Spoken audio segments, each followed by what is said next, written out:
Hi guys, నేను pasta సింపుల్గా ఎలా చేయాలో చూపిస్తాను. ఇవాళ రండి. ఫస్ట్ పాస్తాలో నీళ్ళు వేసి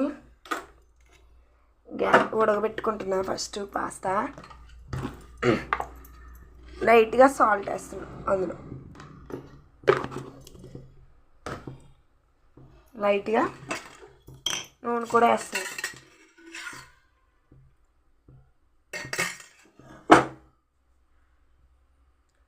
అది మగ్గేటప్పటికి నేను మిక్సీలో టమాటా ఎండుమిరగాయలు మిక్సీ కొట్టుకుంటాను. ఫస్ట్ పాస్తాను ఉడకబెట్టుకుంటున్నాను. నేను పాస్తా ఉడికేటప్పటికి మనం ఇంకొక చేసుకుందాం. దాన్ని పాస్తా ఉడికేటప్పటికి మనం ఇది మిక్సీ ఆడుకుందాం. టమాటా ఎండుమిరగాయ ఇది మిక్సీ ఆడుకోవాలి. వేసాను. పేస్ట్ ఆడేటప్పటికి పాస్తా ఉడికిపోయింది. ఈ పాస్తా కట్టేసి నీళ్ళు ఉంచేసి తర్వాత పాస్తా ఉడికిపోయాక పాస్తా తీసేసి ప్యాన్ అని పెట్టుకోండి. ఆయిల్ 2 స్పూన్ల దాకా ఆయిల్ వేసాను.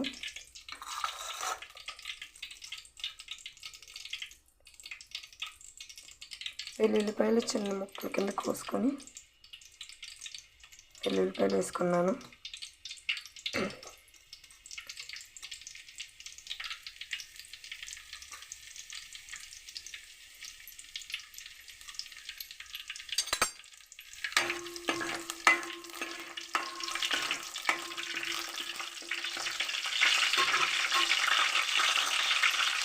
పచ్చిమిర్చి, ఉల్లిపాయ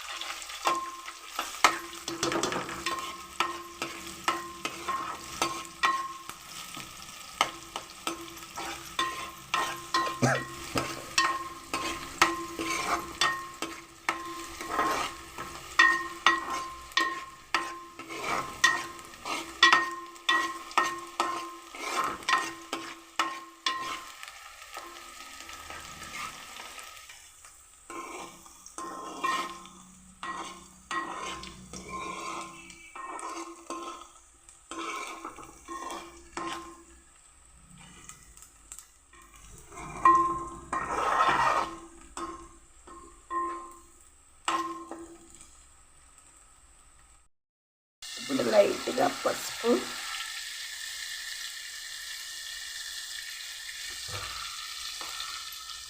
లైట్గా కారం, మీ సరిపడినంత వేసుకోండి కారం. నేనైతే నాకు స్పైసీగా ఉండాలి, కొంచెం స్పైసీగా ఉంటే కనిపిద్ది నాకు, ఇంకా కొంచెం కారం.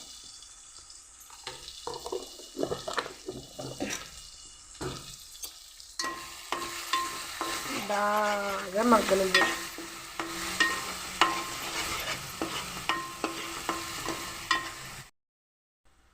మగ్గిపోయింది. ఇప్పుడు బాగా మగ్గనిచ్చాను.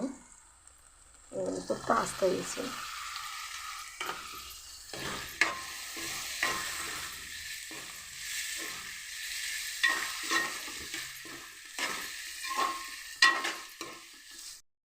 కార్న్ పౌడర్ని నీట్గా కలుపుకొని వేయండి. ఇలాగా అంటే చిక్క పడుతుంది, గ్రేవీ కింద టేస్ట్గా ఉంటుంది. అందుకని కార్న్ పౌడర్ వేసాక చూడండి ఎలా వచ్చిందో చూడండి.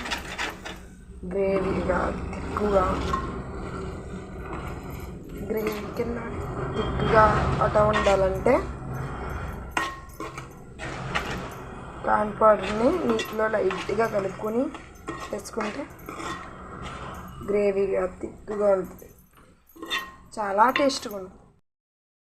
చూడండి తిక్కుగా ఉంది. కొత్తిమీర వేసి ఒకసారి కలుపుకొని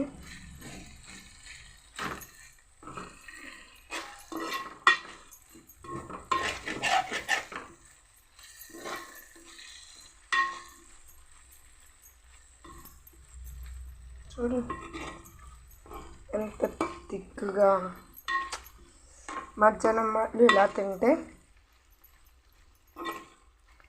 టేస్టీగా ఉంటుంది. మధ్యాహ్నం మాటలు ఖాళీగా ఉన్నప్పుడు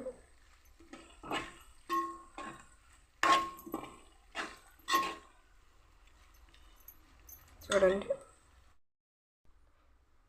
మధ్యాహ్నం ఏమన్నా తినాలనుకుంటే 10 నిమిషాల్లో ఇలా అంటే అలా అయిపోద్ది. టేస్ట్గా ఉంటుంది. మీరు తినాలనిపించినప్పుడు ఎప్పుడైనా సరే ఇలా వండుకుని టేస్ట్ చేసి చూడండి. ఈ వీడియో చూసి వండుకుని నాకు కామెంట్ చేసి సబ్స్క్రైబ్ చేసుకోండి. మీకు నచ్చినట్టయితే లైక్ చేయండి, షేర్ చేయండి, సబ్స్క్రైబ్ చేసుకోండి. Bye guys.